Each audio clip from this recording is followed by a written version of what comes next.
by the laws of material nature. And the material body is changed in terms of his own work. The living entity thus transmigrates from one body to another in 8,400,000 species of life. But due to his being part and parcel of the Lord, he not only is maintained with all necessaries of life by the Lord, but is also protected by the Lord and his representatives, the saintly kings. The saintly kings give protection to all the prajas, or living beings, and to live and to fulfill their terms of imprisonment. Maharaj Parikshit was actually an ideal saintly king because while touring his kingdom, he happened to see a poor cow who was about to be killed by the personified Kali, whom he at once took to task as a murderer. This means that even the animals were given protection by the saintly administrators, not from any sentimental point of view, but because those who have taken their birth in the material world should have the right to live. All saintly kings, beginning from the king of the sun globe down to the king of the earth, are so inclined by the influence of Vedic literatures. The Vedic literatures are taught in higher planets also, as there is reference in the Bhagavad Gita 4.1 about the teachings of the sun god Vivishvan by the Lord. And such lessons were transferred into cyclic succession, as it was done by the sun god to his son Manu, and from Manu to Maharaj Ikshvaku. There are 14 Manus in one day of Brahma. And the Manu referred to herein is the seventh Manu, who is one of the Prajapatis, those who create progeny. And he is the son of the sun god. He is known as Vaivishvata Manu. He had 10 sons, and Maharaj Ikshvaku is one of them. Maharaj Ikshvaku also learned Bhakti Yoga, as taught in the Bhagavad Gita, from his father, Manu, who got it from his father, the sun god. Later on, the teaching of the Bhagavad Gita came down by disciplic succession from Maharaj Ikshvaku. But in course of time, the chain was broken by unscrupulous persons. And therefore, it again had to be taught to Arjuna on the battlefield of Kurukshetra. So all the Vedic literatures are current from the very beginning of creation of the material world. And thus, the Vedic literatures are known as Apurusheya, not made by man. The Vedic literature was spoken by the Lord and first heard by Brahma, the first created living being within the universe. Maharaj Ikshvaku, one of the sons of Vaivishvata Manu. He had 100 sons. He prohibited meat eating. His son Shashad became the next king after his death.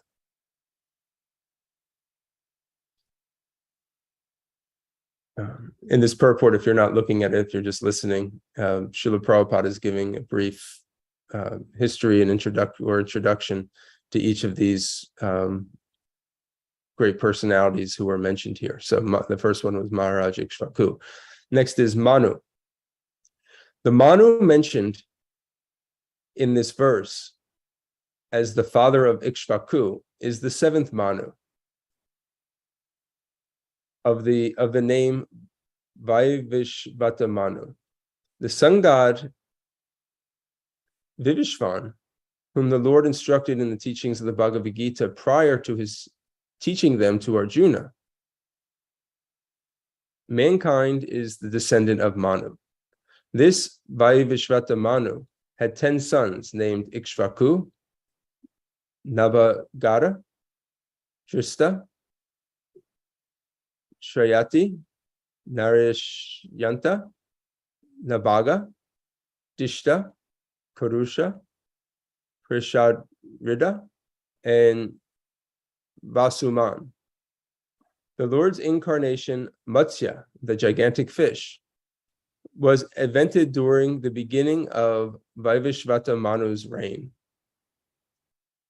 He learned the principles of Bhagavad Gita from his father, Vivishvan, the sun god, and he re-instructed the same to his son, Maharaj Ikshvaku. In the beginning of the Treta Yuga, the sun god instructed devotional service to Manu, and Manu then instructed it to Ikshvaku for the welfare of the whole human society.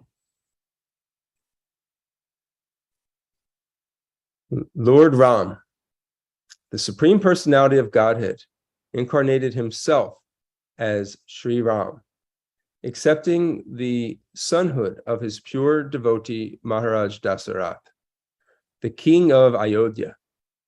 Lord Ram descended along with his plenary portions, and all of them appeared as his younger brothers. In the month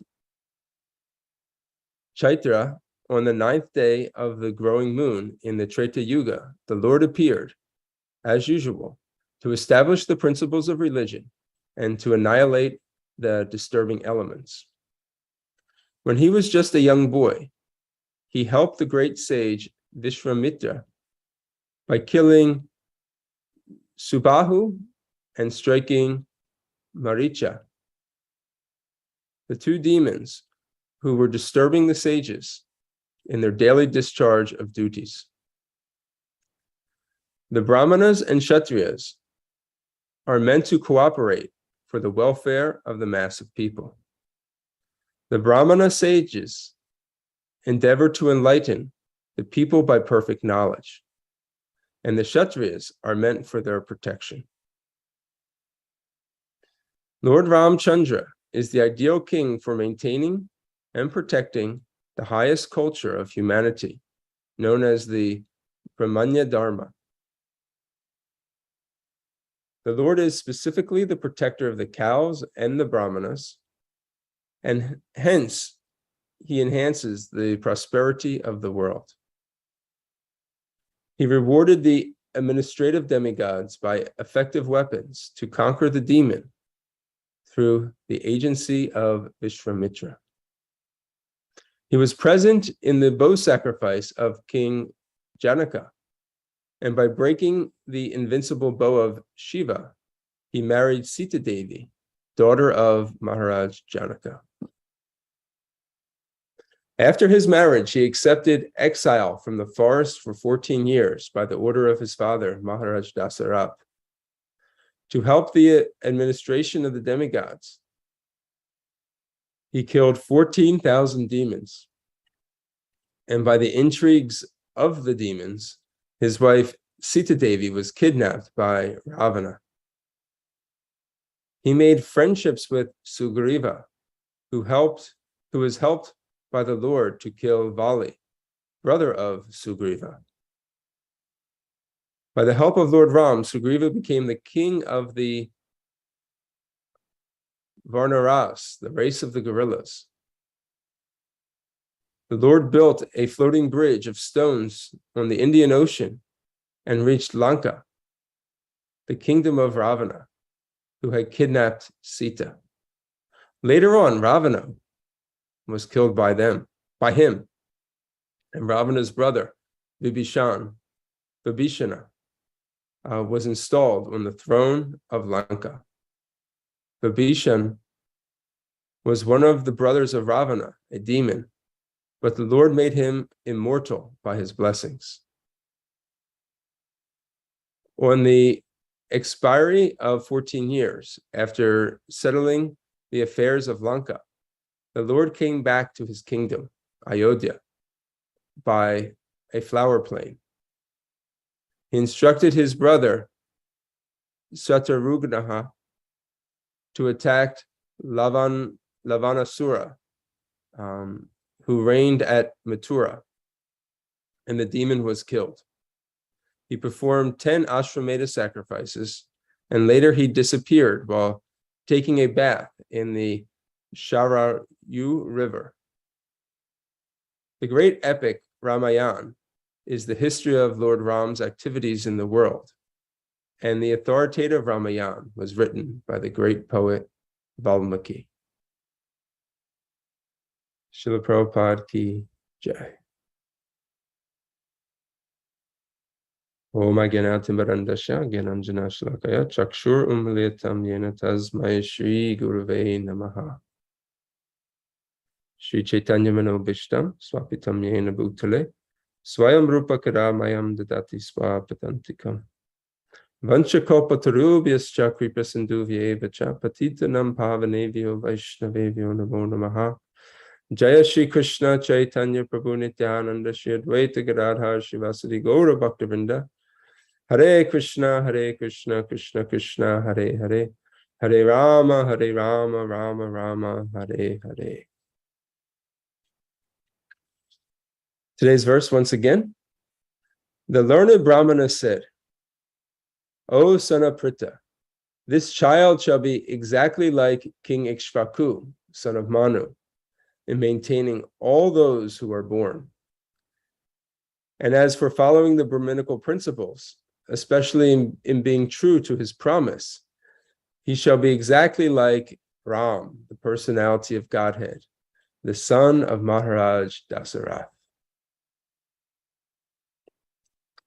So this was, this verse today is in response to the previous verse, where Maharaj Yudhisthira had asked the saintly Brahmins who had come to bless Parikshit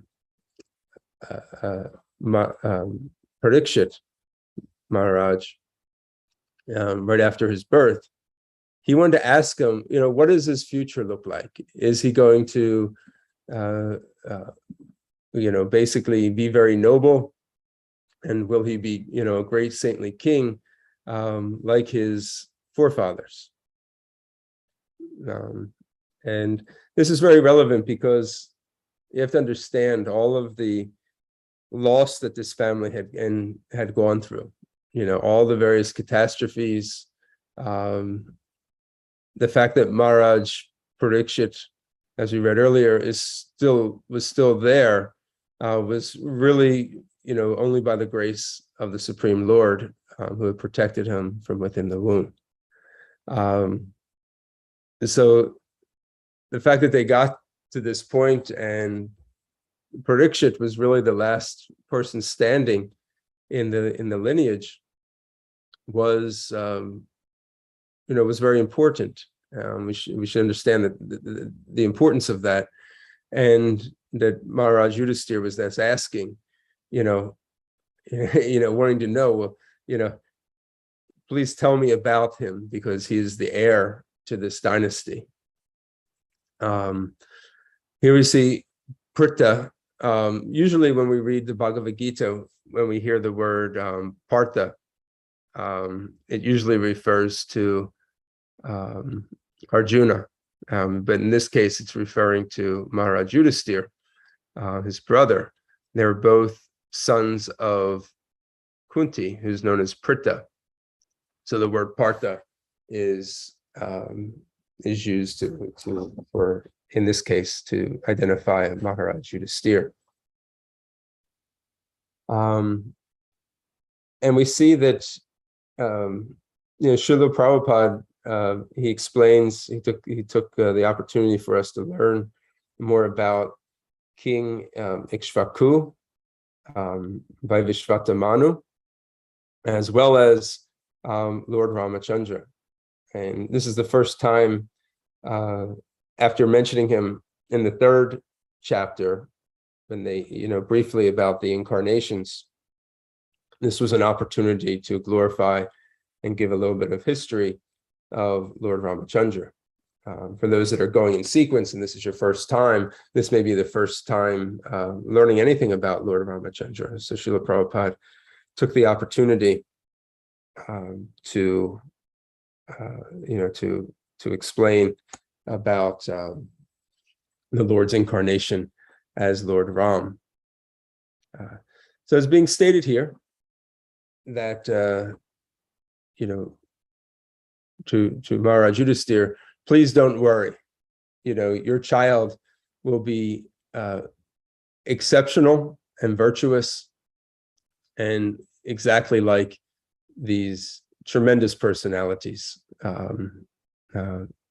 beyond earthly personalities. These are, the son of Manu. Manu, he's a progenitor. He has a very large responsibility to propagate the universe.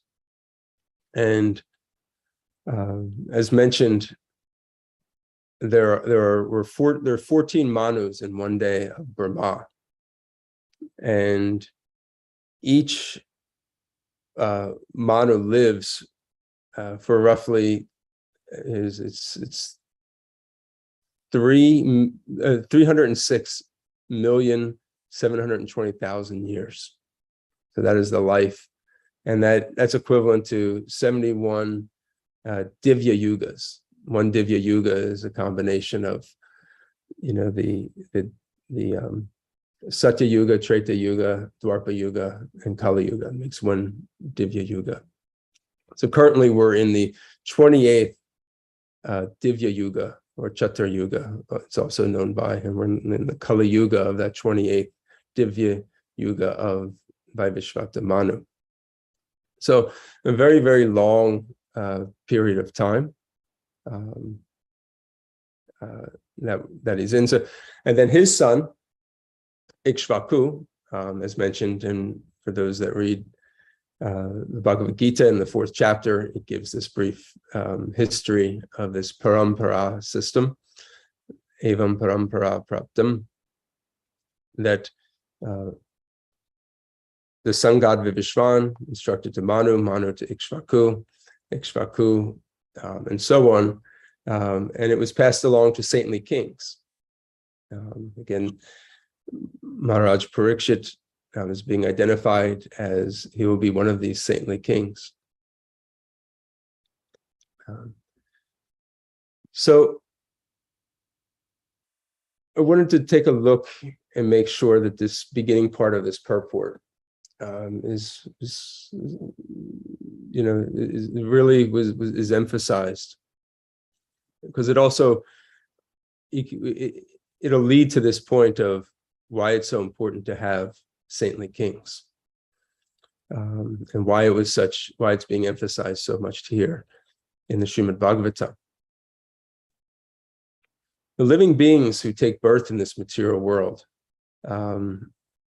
as Srila Prabhupada states, are really only taking birth because of their desire to be separate from the Lord. The soul itself doesn't take birth. For the soul, there's neither birth nor death at any time. It does not come into being, will not come into being, has not come into being, it's not slain. So it doesn't take birth. It also doesn't have death. But it's perceived that way because in this material world, and the spirit soul is given an identity, a false identity. And through that identity, he believes it's something that he's actually not. The purpose of this material world is Krishna creates it as what is often referred to as the prison house. And the prison house is a place for people to go who have not abided by the law, who've broken the law. And it's also a place to go for reform. So this material world serves in those two capacities. It's a place for the jivas to go who have turned away from Krishna so that they could live out their God projects. This is the desire to lord it over material nature. So we can't lord over Krishna. So to make us believe that we can actually lord over something, Krishna creates this material world to allow us to fulfill our desires. Ultimately, it will frustrate us and lead us back to serving Krishna. But that takes many, many births. And Krishna says he goes through, we go through and transmigrate birth after birth after birth, going through, 8,400,000 species of life. We're here now in the human form of life, which is a very huge benediction, because in this human form of life, we have the ability to inquire about the absolute truth. And therefore, this human form of life should be taken very seriously and not wasted simply on sense gratification. But the other part is that in order for this plan to really work, you have to have saintly governance. Because if the material world is working properly, the reform aspect of it will then begin to work. If you have a prison house where it's only basically a holding cell for people to, live out their term and, be born and die, be born and die, be born, you eat, you grow, you sleep, you do various activities and you die and you keep going through this cycle, is incomplete. But a prison which is, housing the criminals, but is also reforming them and has a system of reformation so that they qualify themselves to be released from the prison house. Or in the example, we prove to the Lord that we're sincere in wanting to go back to him. And asking the Lord to be released from the clutches of the material energy so that they can serve the Lord unlimitedly. Then the system is working in full. Then when the criminal comes out of the prison house, they're actually reformed and able to go back to their natural their natural occupation. So that is why it is being emphasized so much that these kings, be saintly, because there's always some governance in the world, but it's not always saintly, and we're not always being driven and reminded and taught how to execute the goal of life. In fact, many people don't even know what the goal of life is. To go back, to reestablish our lost relationship with Krishna.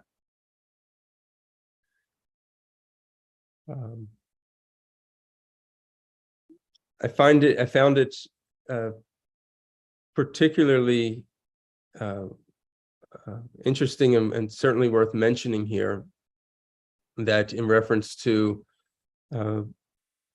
Maharaj Parikshit, Srila Prabhupada brought out the fact that he had stopped Kali when he was out and he saw them beating the cow and he was punished. And we'll learn more about that pastime later on in our study of Maharaj Parikshit. But then also in his few sentences about Maharaj Ikshvaku, he mentions that he prohibited meat eating. So the way we should understand this in relationship to this topic of saintly kings is that it is not just human society, but it is every living entity that is under the control under the dominion of a king that they took care of. The distress of any living being was the concern. We find this also in the pastimes of Lord Ram. You know, there was the dog who had been beaten, and Lord Ram had, you know, actually he held court even when it was trying to be dismissed, like, it's just a dog, no big deal. Lord Ram actually heard the plea of the dog and corrected the situation. So we hear a lot about this, and we should understand that this is actually a very important, especially in relationship to the world today, because there is no stance, there is no position of, especially here in America and in the West, much about it, the position of animal slaughter. You pick and choose certain animals, you know, cruelty to animals. You can't just abuse certain animals unless it's, you know, regulated by the government. You know, you can get in trouble for abusing dogs, for instance. You can, you know, if you're just a dog beater, and you know, you could actually, you know, get in trouble for that. You have, you know, there's famous people that have gone to jail. You know, Michael Vick, he was a famous football player, and he had a ring of dogs that he would fight amongst themselves, and they would be abused and they would be killed, you know, at the end of their fighting, when either they didn't perform well or not. And he actually went to jail for several years, lost millions and millions of dollars. He was an all-star NFL quarterback. So these things go on, but the irony of it is that hundreds of millions of animals, if not billions, in the US are killed every single year. You know, and the government doesn't say a word about it. In fact, these slaughterhouses are often backed by government lobbyists that go and have influence within the government. Just doing a couple research points just to give a little perspective on this. As of today, we're in August, so we're a little bit more than halfway through this year.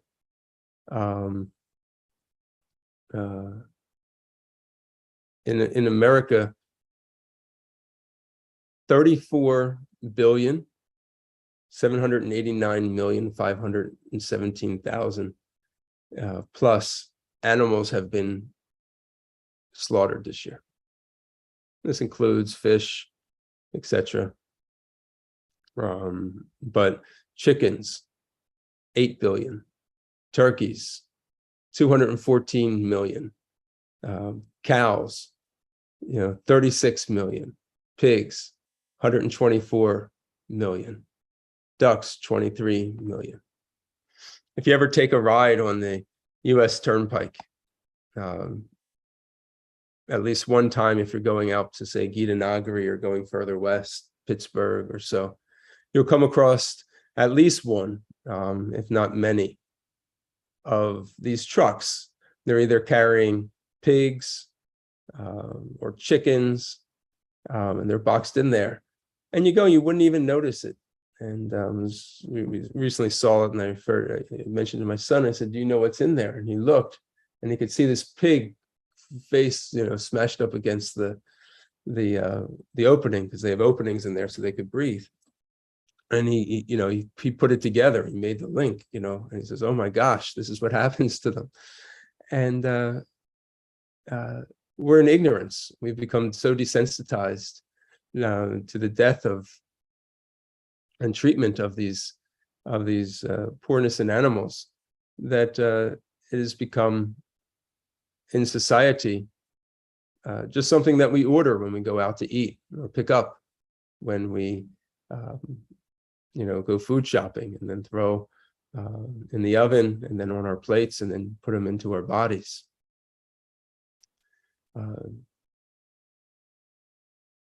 A couple, Srila Prabhupada was, and therefore Srila Prabhupada, when he had the opportunity to preach about this, that especially among the Christians, he didn't want to hear, yes, I'm a follower of Jesus. Yes, I'm a follower of God. I'm very spiritual.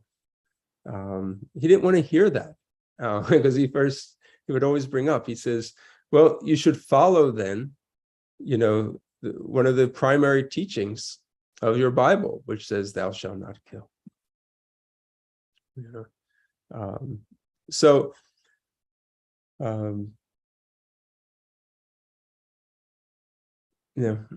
Other some other famous quotes with regards to this idea that society should be judged, and this should be a priority of the leaders in society.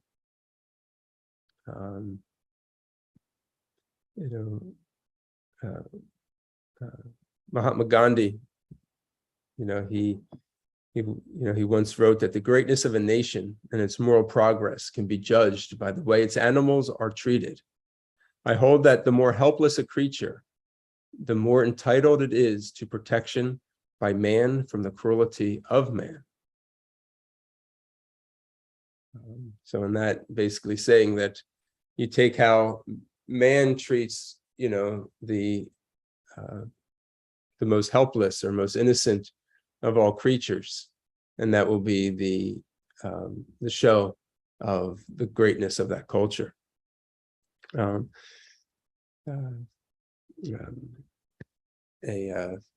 Christian saint, Saint Francis of Assisi, he wrote that those who will exclude any of God's creatures from the shelter of compassion and pity will deal likewise with their fellow man. And we find this also with Srila Prabhupada, when basically, he talked about, the Vietnam War, and he basically said that, as long as we're killing, millions and millions of cows here in the United States for our own pleasure, we shouldn't expect that killing of man won't go on with war, around the world. This violent mentality, desensitizes us to the true compassion of life. So it's 8:40. We wanted to pause here, see if there's any questions or comments about this particular verse or topic, as it relates to Maharaj Parikshit, and how he's being blessed by the Brahmanas, and Maharaj Yudhisthira is being assured that he will be a righteous and virtuous king. So I cannot even take the transfer. Hare Krishna. Somebody doesn't have their. So I don't know. Oh, that's really right.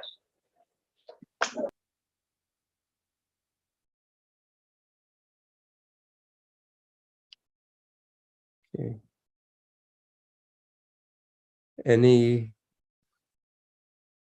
Anything? So let's see, we have one hand up. So Ram Sham Prabhu, please go ahead. Thank you very much, Prabhuji, for a wonderful session. You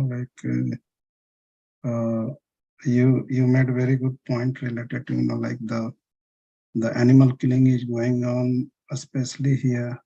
Throughout the world it is, but given the specific numbers, how it is in the US, and similarly in the all part of the all countries, part of the world. And so how it can be stopped, and these all things are in questions, until and unless consciousness has to be, to be either God consciousness, Krishna consciousness, especially. So that's a really, we have to, because the current generation only have to think about that, how it can be, consciousness can be changed so that those things, animal killing and all, can be stopped. So very nicely it is mentioned in this purport, and you brought that point, and also related to the, the sun god, the dynasty of Parikshit Maharaj, Yudhishthira Maharaj, you brought that is coming from the sun god, then Bhavasut Manu, then Ikshvaku, and these are, also you mentioned about that Dibya Yuga cycle, that is the currently it is going for the 20th Dibya Yuga cycle out of that 7th Manvantara. So one, when we see that the 10 sons of the Vaivasat Manu, if you can see in the purport, Prabhu, 10 sons of the Vaivasat Manu.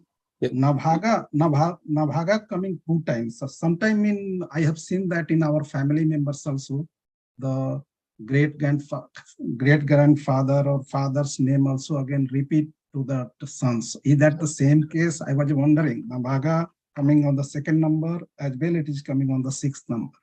Yeah, it looks like that, because because 10 sons are mentioned, so 10 names are given here. So sometimes there's Nabhaga, and then maybe like in America they say junior or the 3rd. So it's like if you have the same name, so it could be the same like that.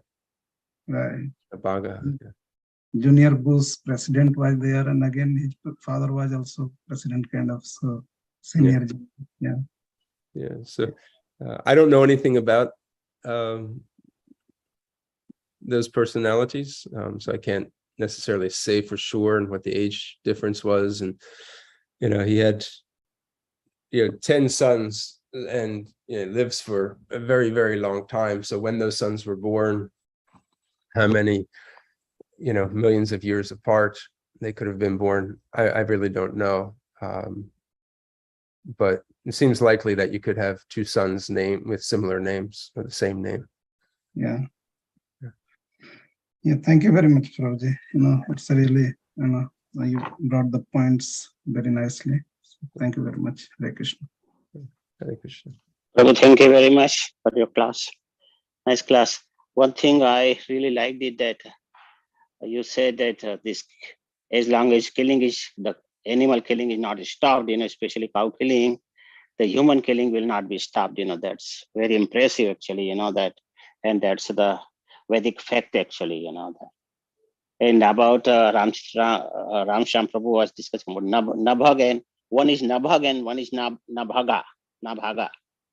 So there are 2 different people, So one is a like a Yes, big yes. A, Yeah. Good catch. So one is No. it's not the same name, It's a different name. One is Nabhaga and one is Nabhaga. Oh, I see. Yeah. Thank you, Prabhuji, for bringing it. Okay. Thank you for catching that, Kaivalya Okay. Prabhu. I did, Very good. it has the long A in 2 Yes. areas. Yeah. Yeah, I was just when I get you right or not, if I hear properly, is that he's called Partha also? King Parikshit? Yudhisthira is being referred to here as Partha. Yes. Because there's a son of King Kunti, isn't it? Yeah. It's not like Parikshit Maharaj also is known as Partha.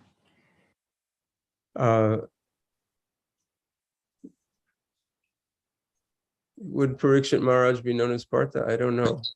I don't think so, because just like you wouldn't call anybody else Vasudev. Vasudev is only sons of Vasudev. So Balaram, like Vishnu Gada Prabhu was saying, Balaram is also Vasudev. Only sons of would be Partha or Vasudev, because that means son of.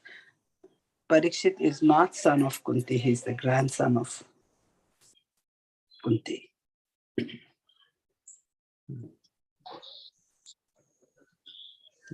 In this particular case, it's being because the previous verse, it was a question by Maharaj Yudhisthira. And this verse is a reply to that question. So the Brahmana is referring to him as Partha.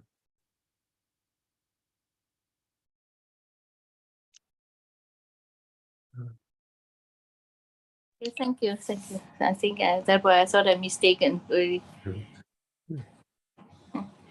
Yeah, very nice class. Thank you very much. It's a long purpose and a lot of information. Yes, a lot of a lot, points Prabhupada were made talking here. about the sun god, Manu, and they heard Bhagavad Gita. And it's a lot of information. Thank you. About King Parikshit is equal to King Isvaku because he heard the Bhagavad Gita. Yeah. And thank you. Yeah. So we can understand the assurance that this gave Maharaj Yudhisthira. That because when a person who's a king or in any form of governance, they know that they're not going to be there forever, whether it's through retirement, through the term. There's maybe sometimes there's a term limit, or just through death. They know they won't be there forever, so they're always looking to succession planning. They're always looking, okay, if who is the next one, and are they trained? Will they be able to carry on? Will they be able to continue the legacy? We used that word legacy on Tuesday. And will they be able to improve things? So are they properly trained? Are they qualified? So to hear this, you can only imagine the relief that it gave Maharaj Yudhisthira that, okay, things are in good hands. To be compared to the great King Ikshvaku, a son of Manu, and then, to be compared to, Lord Ramachandra, who, the Supreme Lord, is, no minor comparisons, nor was it being used as an exaggeration. But one of the main takeaways I want us to really remember here is that the standard that is being set here in this purport of a saintly king is that they're taking very serious this idea of the right to live, and that animals should be given protection by the government, and not from a sentimental point of view, as Srila Prabhupada says, but because they've taken their birth in this material world. They have a path that they have to go on, and the protection and compassion should be the duty of those that are in charge of them. There's a sense of stewardship that isn't we say Krishna consciousness is all encompassing. So if one becomes a practitioner of Krishna consciousness, if they begin to practice bhakti yoga, naturally they'll begin to apply this principle. But even if people slowly begin to remove themselves from the abuse, being taken part in the abuse of animal slaughter, and it's explained in many ways. Those that kill directly, those that transport, those that package, those that sell, those that carry, and then those that those that cook and eat it. These are all, you're all part of the process, and one way to do that is, even as devotees, we should be very conscious of what we eat, even if we're not, say, eating temple prasadam or eating food from home. You shouldn't be eating at places that cook meat or that, endorse the eating of meat. It's very hard to do because so many of the, food stores that we shop at, markets, etc., sell meat. So it's very hard to even, or it's almost like you're trapped in many ways. But to the best of our ability, kind of remain conscious of these things, and set an example. It's very, I have family that, every one of them is a meat eater. So it's like every time you're around them, it's like, oh gosh, like, where do you even start?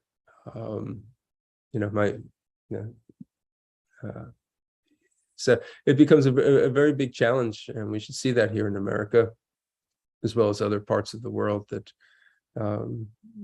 this is a sign of how degraded we are as society. And whenever we think in terms of, we're actually advanced because we have, technology or, weaponry, or we start feeling proud about our country in some way here and there, we can always kind of refer back to this standard, which is given here, being referred to in Maharaj Parikshit and Ikshvaku, that, the way we treat our animals here in this country is unacceptable. And until we are able to raise that standard to really truly become a great country, it will be, we'll have to achieve that level of compassion for the human beings, as well as for all the living beings that are here. Okay. Acharya Prabhu, Hare Krishna. Hare Krishna Prabhu. Thanks for the nice class. Just a couple of, I guess, randomish thoughts about Parikshit being called Partha. I have no idea if that actually ever happened or if it would actually be proper. But as a concept, it's not crazy. Because we have, for example, in Bhagavad Gita, Arjuna is often referred to as Bharata because of his being descended from, several generations back. King Bharata, who is also mentioned in a couple of upcoming verses. Or Krishna, because he's the son of Vasudeva, he's Vasudev, but he's also called Yadava because he's descended from King Yadu.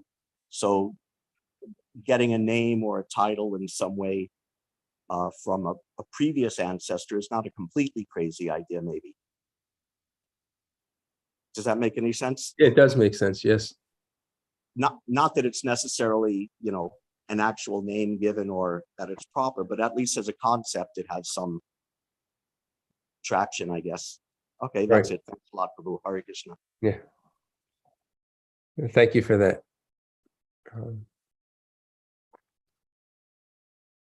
Okay, if there's nothing else, I just wanted to mention a few things about Janmashtami. Tonight, we want to invite everyone to come after their work to help make preparations and arrangements for the big festival tomorrow. We just kind of got stopped during COVID when not too many people could assemble together. But this actually enhanced the mood and spirit of the festival. The sweetness of the festival would increase. People would tell me by people's ability to come and take part and help set up. And, so we hope that you can find some time tonight to come and help us prepare, whether it's, hanging lights or decorations, stringing garlands, cutting up vegetables for the offerings tomorrow. We're expecting thousands of people to come throughout the day. So cooking, be preparing lots of prasadam. So many things, cleaning, organizing, etc. So it's a wonderful opportunity for everyone to come, engage in service, meet devotees, see people face to face, not on Zoom. It's So we hope to see you there again tonight, anytime after work, roughly around 5 o'clock we'll begin. And then tomorrow is Janmashtami, if the appearance day of Lord Sri Krishna. For those that can fast, it's a way that we can do a little austerity, and way to show our focus more on the Supreme Lord. So it's a fast all the way up until midnight. Do what you can. Even do the best you can. If you want to come to Mangalartik tomorrow, the temple will be open at Mangalartik, and then throughout the day, the temple doors will be open from 8 o'clock a.m. all the way through till midnight. If you want to come and see the Lord chant, or we have plenty of service again to do throughout the day. If you want to come and help out, it'd be greatly appreciated. The evening program begins at 5:30. We'll have kirtans and Krishna Katha in the temple room throughout the evening. Outside, there'll be some activities as well, dance performances, some singing, as well as different stalls, serving prasadam. We have a Abhishek is at 9:30 p.m. We have a drama that's at 10:30 p.m. So there's just some background of what's of the activities going on. And then on Saturday is the appearance day of Srila Prabhupada, which is extremely important for us as followers of Srila Prabhupada. In fact, all of this, which we're doing, we would have no connection amongst ourselves, and we'd have no connection to Krishna if it wasn't for Srila Prabhupada, the sacrifice that he made, so that we could actually be sitting here talking today, so that we'd be able to, associate, congregate, and worship the Lord, develop our love for the Lord. We owe this all to Srila Prabhupada. And on Saturday, we come together to pay tribute and homage to Srila Prabhupada, and celebrate his life and, what he has done for us and the world in giving us Krishna's mercy. So that begins at 10 a.m. and goes to 12:30. It's a fast until noon on Saturday. So those things are taking place. If you have any questions about it, I can take a few questions. If you have any questions about the festival, timings, activities, ways to get involved. And if not, we could end the session here today.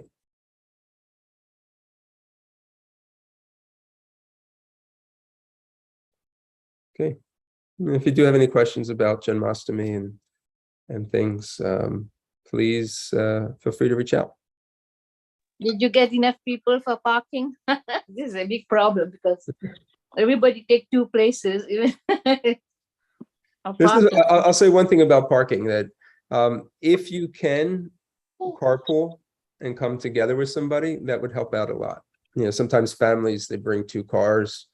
One person comes from work, another person comes from the house, or one person goes a little bit early, and the other person goes late, if possible. I know it's difficult. It's not always falls in line. But if you can, just kind of be considerate in that way. And the other is the people for the, just be, cooperative with the parking attendants. Trying to fit as many people in as possible in a safe way so people can get in and get out. So just, understand that they have their service to do, and, take the extra 5 seconds, to park in the right spot. The program will go on all the way to midnight, so you won't miss anything.